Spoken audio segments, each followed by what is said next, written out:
सलाम गाइस, कैसे हैं आप लोग। तो आज की इस वीकली गॉसिप की वीडियो में हम ये जो अलास्का समिट हुई है, जिसको प्यूटन ट्रम्प समिट भी कहते हैं, इसके बारे में बात करेंगे। तो चलिए शुरू करते हैं। प्यूटन यहाँ पे नहीं रुके, प्यूटन ने अलास्का के ऊपर भी बात की, जिधर वो यानी जहाँ पे समिट हुआ। अब सारी आपको पता है कि अलास्का हमेशा से रशियन एम्पायर, जो कि सोवियत यूनियन से भी पहले तकरीबन 17th सेंचुरी 18th सेंचुरी में रशियन एम्पायर जो जार थे, निकोलस जार जो आखिरी जार थे, ये उनकी मलकियत थी और ये रूस ने अमेरिका को बेच दिया था। अब बहुत से अब अगर आप देखें आज के माहिरीन यही कहते हैं कि ये बहुत बड़ा गलत स्टेप था जो कि रूस ने खेला। रूस ने इसलिए अलास्का बेचा क्योंकि उनको देखा था एक तो ये बहुत दूर है, दूसरा असल में जो रशिया है वो है मॉस्को की तरफ रशिया, बाकी सारा रशिया वो इतना बड़ा है कि वो कंट्रोल नहीं कर पा रहे और अलास्का तो उससे भी दूर था। तो उस वक्त के जो रूस के जार थे उन्होंने सोचा कि यार इतना दूर एक एरिया है और उस वक्त तक अलास्का में ना मिनरल्स मिले थे और ना गोल्ड मिला था। अमेरिका ने ले लिया क्योंकि अमेरिका को भनक पड़ गई थी कि शायद इस एरिया में आपको पेट्रोल, तेल, ऑयल और गोल्ड मिलेगा। चुनाचे रूसी सल्तनत जो थी रशियन एम्पायर, उसने अमेरिका को अलास्का 30 मार्च 1867 $7.2 मिलियन में बेच दिया।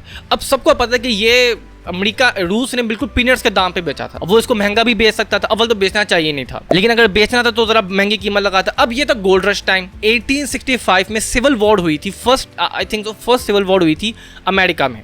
वो सिविल वॉर खत्म हुई, उसके 2 साल बाद अमेरिका थोड़ा स्टेबल हुआ, उसने अपनी इकॉनमी को स्टेबल किया। गोल्ड रश का एक ज़माना आया कि हर कोई सोना खरीदना शुरू हो गया, हर किसी के पास पैसा आ गया। तो फिर अमेरिकी सल्तनत, अमेरिकी जो हुकूमत थी, उन्होंने सोचा कि हम अलास्का ले लेते हैं। और उसके वेरियस रीजन थे, मैं बाद में जाके इस अलास्का के ऊपर मैं वीडियो बनाऊंगा कि क्यों कनाडा ने नहीं लिया, वो अलग वीडियो है ताकि मैं ऑफ टॉपिक ना हो जाऊं। अब यहाँ पे इंडिया का भी एक ख्वाब था जो चकनाचूर हो गया। इंडिया का क्या ख्वाब था? मोदी ये सोचा था कि यार ये अमेरिका ने जो टैरिफ लगाए इतने ज़्यादा 25-30% टैरिफ लगाए हमारे ऊपर, ये कम होंगे। वो कैसे?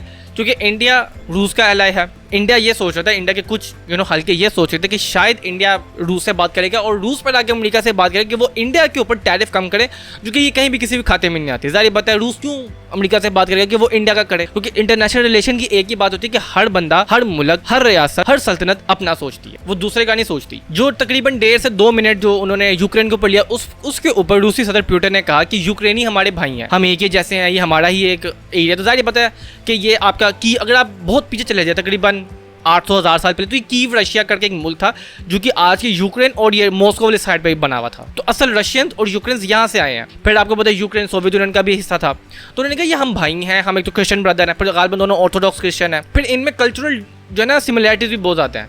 तो उन्होंने कहा कि हम यूक्रेन पे हमला नहीं करना चाहते, हम यूक्रेन के दुश्मन नहीं हैं, हम यूक्रेन के दोस्त हैं। और प्यूटन ने यह भी बावर कराया यूक्रेन को कि ये जो हम कर रहे हैं ये हम अपनी सिक्योरिटी के लिए कर रहे हैं। चूँकि रूस को ये खतरा है, जो मेन खतरा रूस का वो ये है कि यूक्रेन नेटो का रुकन ना बन जाए। अब नेटो वो है एंटी रशिया या एंटी यूएसएसआर या एंटी रशिया कर लें आप, एक ग्रुप है। अब अगर यूक्रेन नेटो का रुकन बन जाता है तो यानी कि नेटो बिल्कुल रूस के दरवाजे के ऊपर आ जाएगा। अब ये रूस चाहता नहीं है, ये रूस के सिक्योरिटी के खिलाफ हो जाएगा, सिक्योरिटी का बहुत बड़ा मसला खड़ा हो जाएगा रूस के अंदर। इसीलिए रूस ने ये कहा कि भाई निपदा इवल इंदा बट करो, नेटो को यहाँ पे आने ना दो, इतनी बम्बार्डमेंट यहाँ पे कर दो कि नेटो आ ही ना सके। ये बिल्कुल ऐसे ही है कि जैसे मैक्सिको में आप कह लें रशियन और चाइनीज मिलिट्री बेस बन जाए, रशियन और चाइनीज ग्रुप आ जाए यहाँ पे, तो अमेरिका को कितना खतरा होगा कि उनका दो सबसे बड़े दुश्मन उनके, और मैक्सिको और यूएस के तो वैसे रिलेशन आपको पता ऊपर नीचे होते रहते हैं, इतने अच्छे नहीं है मैक्सिको और यूएस के ताल्लुकात। तो अगर अमेरिका ये देखे कि उनका एक तकरीबन वो मुल्क जिस ताल्लुकात अच्छे नहीं है, मैं दुश्मन नहीं कह रहा लेकिन ताल्लुकात अच्छे नहीं है, वहाँ पर उनके दुश्मन आ जाएँ रूस और चीन, तो कितना खतरा होगा अमेरिका को। बिल्कुल यही खतरा रूस को भी है। रूसी सदर प्यूटन ये चाहते थे कि अमेरिका के साथ वो फ्रेंडली रिलेशन कायम करें। अब वो ट्रेड चाहते थे। ट्रेड वो 3 चीज़ों के ऊपर चाहते थे। Number 1 space exploration. अब आपको पता है अगर आप हिस्ट्री देखें, एक कोल्ड वॉर में एक स्पेस वॉर भी हुई है। एक कोल्ड वॉर हुई थी 1945 से लेकर 1991 तक, कोल्ड वॉर का टाइम रहा था, ठीक है, कि जिसमें 2 ब्लॉक बन चुके थे। जैसे आज ब्लॉक बने हुए, एक चाइनीज ब्लॉक है, एक यूएस ब्लॉक है। बिल्कुल इसी तरह एक सोवियत यूनियन ब्लॉक था और एक यूएस ब्लॉक था। हम अनफॉर्चुनेटली हमेशा यूएस ब्लॉक में रहे और फिर हमें उसका हुमियाजा भी भुगतना पड़ा है। तो उसी जमाने स्पेस एक्सप्लोरेशन थी। अब सबको पता है कि सबसे पहले चांद पे पहुंचा अमेरिका। इसमें भी बहुत सारी कैस है लेकिन मैं उसमें नहीं पढ़ रहा। लेकिन सबको शायद बहुत से लोगों को ये ना पता हो कि सबसे पहला खलाबाज सोवियत यूनियन के गए थे, स्पुतनिक। जो चांद पे सबसे पहले जो एस्ट्रोनॉट गया था स्पेस पे, वो भी रशियन था। इवन अमेरिका जो था वो चांद की तरफ गया था, वो दुनिया की दूसरी साइड चला गया था, जबकि सोवियत यूनियन वो दूसरी तरफ चला गया था। वो वीनस और ये मर्क्यूरी और दूसरी तरफ वो चला गया था, दोनों के दरमियान। और स्पेस वॉर भी रही थी। तो वो चाहते थे कि हम स्पेस टेक्नोलॉजी के ऊपर वापस आएँ। कनाडा एक बहुत बड़ा इसके दरमियान एक बहुत बड़ा रोल प्ले कर सकता है, क्योंकि स्पेस टेक्नोलॉजी में कनाडा का भी बहुत बड़ा नाम है, रूस का भी एक बहुत बड़ा नाम है। ट्रेड के उन्होंने 3 चीज़ें बताई हैं, स्पेस एक्सप्लोरेशन, टेक्नोलॉजी और बिजनेस।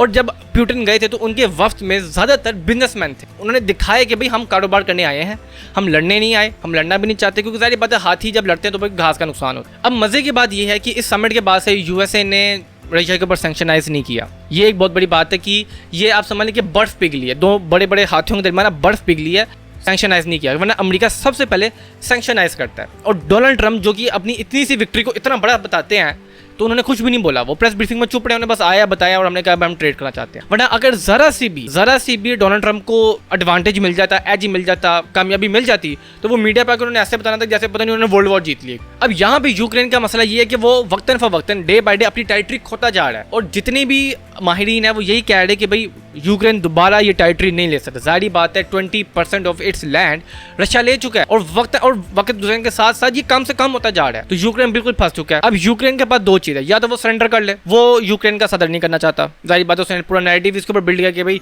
रशिया को हमने मारना, तो वो नहीं कर सकता। हाँ, एक चीज़ हो सकती है कि यूक्रेन इतना तबाह हो जाए, इतना वो बर्बाद हो जाए, इतनी बम्बार्डमेंट कर ले रशिया वहाँ पे कि वो बिल्कुल 0 लेवल पे आ जाए, क्योंकि फिर जाहिर बात है 0 लेवल पे लाना, फिर नेगोशिएट करना आसान होता है। इसराइल और फ़लस्तीन की जंग में यूएन जितना बेबस दिखा और जितना एक वो फजूल बॉडी दिखी, इतना वो मेरे ख्याल से कभी जिंदगी में नहीं दिखी। मजे की बात, यूएन इसलिए बनाया गया था अमेरिका की तरफ से कि अब जंगें ना हो। वर्ल्ड वॉर 2 के बाद सारी दुनिया ने तहिया किया था कि हम जंग नहीं लड़ेंगे, लेकिन हकीकत ये है कि यूएन के होने के बाद से ज़्यादा जंगें हुई हैं। यूएन बनने से पहले इतनी जंगें नहीं हुई, यूएन बनने के बाद ज़्यादा जंगें हुई हैं, और अमेरिका ने ज़रा ज़्यादा जंगें लड़ी हैं। इस समिट का समअप क्या है? इस समिट का समअप ये है कि एक अच्छी चीज़ हुई है, वो ये हुई है कि बर्फ़ पिघली, 2 बड़े बड़े हाथियों के माबैन जो मैंने अभी बात की है, बर्फ़ पिघली है, ट्रेड की बात हुई है। अब जाहिर बात है ये दोनों, अब आप आने वाले वक्तों में देखेंगे ये दोनों मुल्क ज्वाइंट वेंचर्स करेंगे, ट्रेड के मैदान पे आप देखेंगे ये ज्वाइंट वेंचर्स करेंगे, टेक्नोलॉजी के मैदान पे ज्वाइंट वेंचर्स करेंगे, स्पेस एक्सप्लोरेशन के मैदान पे ज्वाइंट वेंचर्स करेंगे।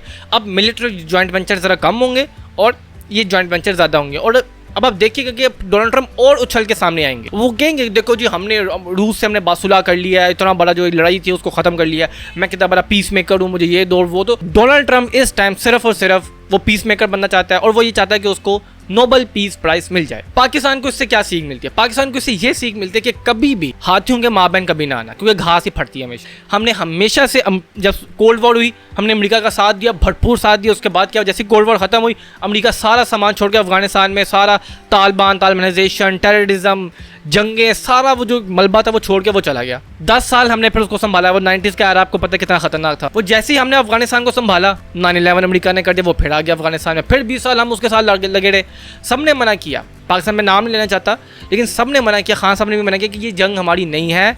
अमेरिका की जंग में हमें हमेशा नुकसान हुआ है। आप सोवियत यूनियन देख लें, 91 के बाद क्या हुआ, जब सोवियत यूनियन कोलैप्स हुआ, अमेरिका हमें छोड़ के चला गया, बल्कि ऊपर से फिर हमें डू मोड के मुतालबे किए। भाई क्यों हम डू मोड करें? इमरान खान की मुझे एक बात अच्छी लगती थी, उन्होंने एक बात की थी कि भाई कम से कम एप्रिसिएशन तो कर दो हमारे लिए। मुझे बता दें कि आप बरतानिया ने लड़ी कोल्ड वॉर, जबकि एलाय था यूएस का, फ्रांस ने लड़ा, जापान आया, इतने बड़े रशिया के एलायज थे, कोई आया? हम आए, हमने यूएसएसआर को तोड़ा। ठीक है, उन्होंने फंड किया, उन्होंने दिया, लेकिन जाने तो हमने दी ना। अब उससे हमने अफगानों को भी दुश्मन बना लिया, अभी तक वो हमसे लड़ाई लड़ते हैं अफगान। सिर्फ वो यूएसएसआर को जो हमने तोड़ा, उसकी वजह से अफगानिस्तान हमारा दुश्मन हो गया, ईरान हमारा दुश्मन हो गया, और पाकिस्तान डिस्टेबलाइज हो गया। पाकिस्तान में टेररिज्म आ गई, जो कि अभी तक पाकिस्तान फेस कर रहा है जैसे तैसे करके। हमने कंट्रोल काफ़ी कर लिया, अल्लाह का शुक्र है, लेकिन फिर भी टेररिज्म पाकिस्तान में आपको वक्तन फवक्तन आपको खबरें मिलती रहती हैं। तो पाकिस्तान को क्या करना है? पाकिस्तान को ये करना है कि इस वक्त बिल्कुल चाइना वाली पॉलिसी अपना ली जो उन्होंने 60s में अप्लाई थी, कि जी दुनिया से कट जाओ, बिल्कुल अपने अंदर ट्रेड करो, फैक्ट्रियाँ लगाओ, इंडस्ट्रियलाइजेशन करो, प्रोडक्ट्स बनाओ, गाड़ियाँ बनाओ, मोबाइल फोन बनाओ, और 30-40 साल का अपने आपको एक टारगेट दो। आपने टारगेट बनाया कि भाई हमने यहाँ तक अपनी ट्रेड लेके जानी है, हमने अपनी एक्सपोर्ट यहाँ तक लेके जानी है, हमने अपनी इकॉनमी यहाँ तक लेके जानी है। जब आप वहाँ तक पहुँच जाओ, फिर आप अपने आप को खोलो, जैसे चाइना ने किया था। 30 साल वो भी अपने अंदर रहते 60s के बाद, वो आर्मी मार्केट में नहीं आए, कोई जंग नहीं लड़ी, कोई आर्मी मार्केट में, बिल्कुल आइसोलेटेड रहे। एक आइसोलेशन पॉलिसी उन्होंने अपनाई। और 90s के बाद, बल्कि मैं बात करूँ 2000 के बाद, जब वो निकले मार्केट, और फिर आपके सामने आए कि जैसे ही चाइना निकला 2000 के बाद से, उसने फिर पूरी मार्केट को कैप्चर कर लिया। सो आखिर में मैं ये कहना चाहता हूँ कि नेवर कम्पीट विद और अगेंस्ट दी सुपर पावर्स, जैसे अभी हो रहा है। अभी तो सबको लग रहा है कि जो अमेरिका हमारे साथ बहुत है, भाई ये हमेशा से होता है। 60s का एरा अमेरिका ने हमें लाड प्यार से रखा, क्योंकि मार्शल लगा लिया। 70s में वो छोड़ के चला गया।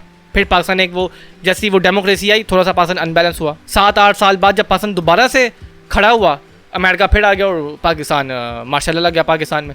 फिर 12 साल मार्शल लगा रहा, 88-89 तक अमेरिका ने हमें फंड किया। फिर अमेरिका भाग गया, मार्शल खत्म हो गया।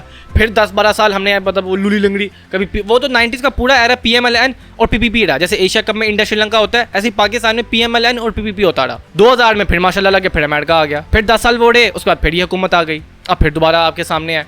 यानी अमेरिका को पाकिस्तान हमेशा 10-10 साल बाद याद आता है। 10 साल हमें यूज़ करता है, फिर अगले 10 साल हमें छोड़ देता है, फिर अगले 10 साल यूज़ करता है, फिर अगले 10 साल हमें छोड़ देता है। अब दोबारा अमेरिका में यूज़ कर रहा है। और क्यों कर रहा है? क्योंकि उनको हमें हमारी मादनियात दिख गई हैं। अब हमें यहाँ पे देखने की ये मादनियात हमारी हैं, हमारे मुल्क की हैं, ठीक है। एक लोग कहते हैं कि जी आम पब्लिक को ना मिले, ओके, लेकिन पाकिस्तान को तो मिले कम से कम।